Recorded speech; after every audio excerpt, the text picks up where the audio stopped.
Hey everyone, it's PokeMarketLab back with you. We're going to talk about Prismatic Evolutions today, get a little bit of an update, and talk about some concerns I have for this set long term.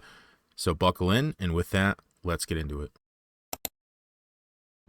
All right, so my concerns are not that this set's not doing well or anything like that, or even the price of the product long term. I think my concerns are more with how the set's going to be ingrained into the history of the community of Pokemon. So let's get a quick update on where we stand from a price standpoint, how the product's moving, specifically the Elite Trainer box, and how it's stacking up from a price standpoint. So let's get into it. So this is the Prismatic price volume. So this is the orange bars here are total volume sold over time. This is since release day back on the 17th. And then that blue bar is the price trend. So a couple things we can see, no matter how you look at this right out of the gate. Obviously, great performance with almost 1,400 boxes sold on release day. And though we're starting, and it was pretty steady up until the last couple of days here, and we're starting to see some trends. So we're starting to see a softening of sell volume, and then a reduction in price. And we're a little early on that curve. What this could mean a softening of demand, a natural softening of demand. It could be one thing I want to kind of postulate here is that there could be some negative. I think there's definitely some negative connotation with the set. And so what I was hoping, what we should see happen on a set that's so hyped like this, is that price starts to drop when we start to see the sell volume come back in. At least a blip. It's never going to go back to, over 500-600 boxes a day necessarily like we saw early in the release cycle, but we should see some buyers who are waiting come back in at some point. My guess is if we start to see below $100 as a market price on TCG Player, and I should say that's where this data is from, it's TCG Player. If we start to see below $100 again, my guess is that's when buyers are going to start to come in. However, this is softer. This is definitely softer than I would have expected. If you told me and I think we're going to get below $100 a box here. If you'd have told me we'd get below $100 a box a week or two after release, I would have said, yeah, that's not likely. And I don't think this is a crash or anything like that. And it's not going down to $50 a box. I just think there's some negativity surrounding the set regarding, and from multiple angles. I think it's an issue of pull rates. I think it's an issue of price. It's an issue of scalpers. And my concern long term is that this is not going to be remembered as a good product. And from an investment standpoint, that's not a good connotation to have for a set. So I did a video earlier this week about Crown Zenith and how great of a set it is. The pull rates were great. It's expensive now, but it wasn't expensive for a long time. It was easy to get cheap boxes, right? And now, in the comments section, just people loving that set. When a product comes out like this and it's so expensive, it does not get into the hands of the people. That means anyone, kids, that means adults, anyone who enjoys opening product, right? It does not get in their hands. And so if it doesn't get in their hands, that means it stays in people's hands that are either have the money to open product, or it's just scalpers and investors, right? People hoping to flip. And if, for me, long-term, 5 to 10 years is my typical horizon to exit a set, that's not good. That's bad. I want it to be in people's hands. Number one, I want people to enjoy it because I think it's a fun hobby. It's great to see. And I've talked about this before, where I can go into an LGS and any release day for Pokemon and see people picking up product. I didn't even go to my local game store to get any on release day for this. There was none available. So that magic that happens there, the experience is not going to be the same for Prismatic. And that likely long-term does not mean well. That's not good for price performance long-term. Short-term, yeah, it's like great. It's an ETB over $100 box. Like, that's great. If you get your hands on some under 100, flip them, make some money, great. But long-term, with the cards in the set are phenomenal. Long-term, though, the nostalgia is what drives things. And no one's going to have nostalgia for opening Prismatic. And if you did open Prismatic and you paid $100 a box, if you were one of those people who paid to open it, and you get terrible pull rates and you open 2 boxes, that's a lot of bad feeling. That's not good either. And this is one of those situations. Pull rates plus an expensive box, bad pull rates plus an expensive box out of the gate is not good. I don't think it's going to bode well for the set long term. Again, it's always going to be a box that's going to be, so it's going to have, it's not going to be $50 again, right? It's always going to be an expensive box. But I'm talking when a box starts going like parabolic, when it starts going vertical, when it starts really appreciating over time, I don't know that we're going to have that here.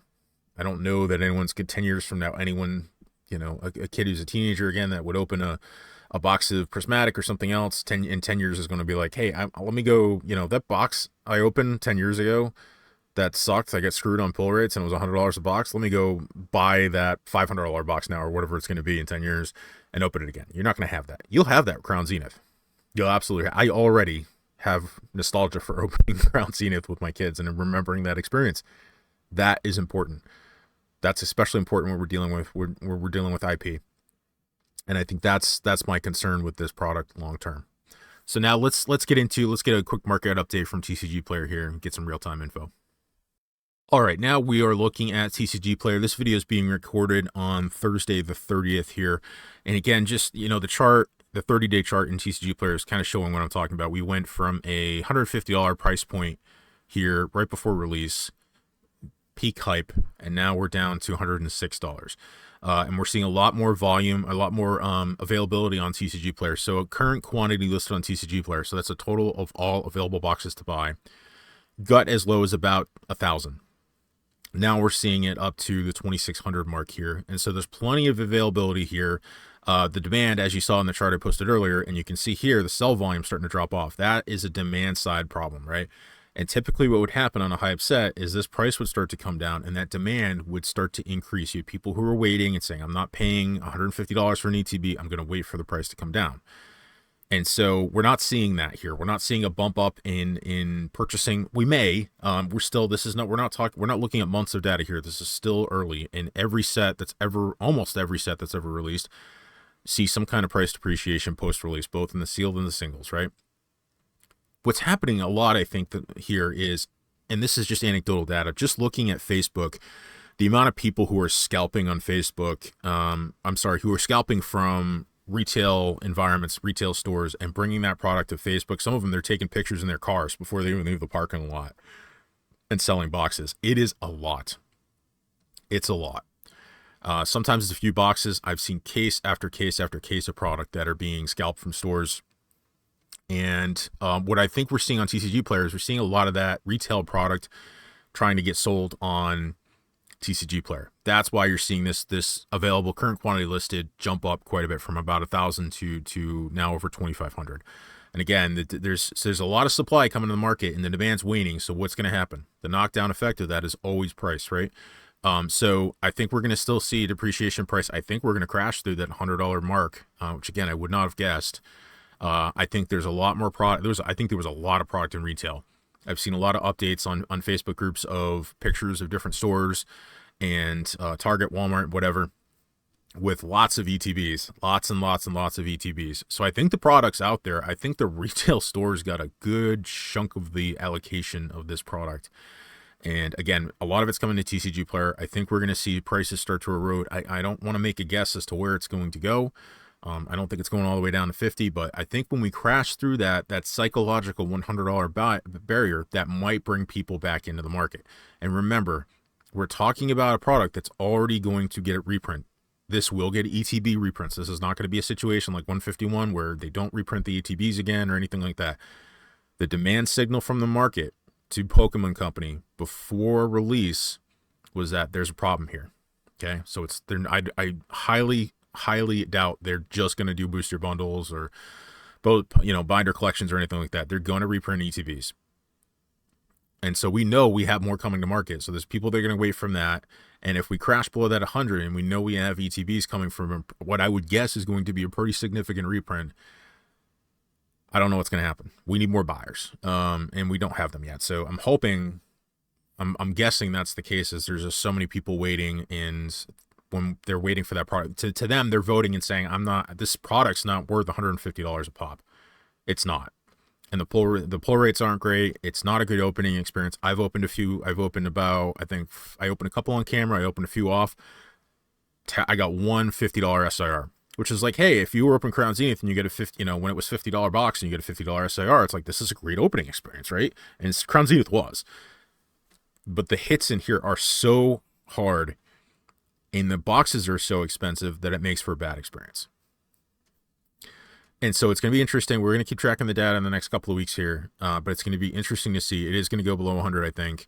And what happens? Does that bring a lot more buyers into the market? There's a lot of product here, so we're going to start seeing, and a lot of people, okay, a lot of people, I guarantee you there's a lot of people on TCG Player trying to sell product that they got at retail or that they even bought, more expensively than the retail price, right? They paid for it locally, whatever. As the point I'm saying is, not everyone got the product at $50 a pop. There's people who paid way more than they should, and there's going to be a race to the bottom is what I'm trying to get at. Not zero. I'm just saying there's going to be a price race. That's what's happening now, and that is atypical in the market right now. There is nothing else out there from a singles or sealed standpoint where anyone selling on TCG Player needs to nickel and dime their way to sell to move their product. So I sold one Prismatic Evolutions ETB on eBay to try to see how quick it would move. It did not move quick, and I had to fight on the price I had to keep lowering the price to get it to move. So it's a buyer's market right now, and the sellers, you're gonna have a lot of people selling that don't typically sell, and they want to move that product. Maybe their price was higher, maybe it was they paid more than they should have, and they're gonna be inks. They're gonna want to get out of it at some point and liquidate some of it, and it's gonna be a race. So, and that's again atypical to what else is happening in the market. There's no booster box out there that I can see where anyone is fighting for price, because you can put a product up at market price and reasonably sell it within 24 to 48 hours. That's not the case here, and we have reprints coming. So it's going to be interesting to see. But my main concern long term for the large, appreciation in a price appreciation phase of this product from a 5 to 10 year standpoint is that this is not going to be remembered well. And that's the biggest concern. That means that's not going to be, it's in the hands of investors, it's in the hands of scalpers, and they're either going to hold on to that product long term and dump it, or they're going to dump it short term and they're going to fight over price. It's not in the hands of the people opening the product, which is important for the IP. That's what drives nostalgia. That's what drives the nostalgia purchasing decisions. And that is the most powerful, one of the most powerful human emotions as it relates to purchasing. And this will not be able to take advantage of that. Just my high level thoughts for now on Prismatic. And one of the other things too is this could, and I think will, the situation here, there's going to be people who don't want anything to do with it. And I've seen a lot of negativity and people discussing that. I think that's going to bode well for other sets, specifically in the short term, Surging Sparks, because that was a great opening experience. It's a great product. So, and it just has a more positive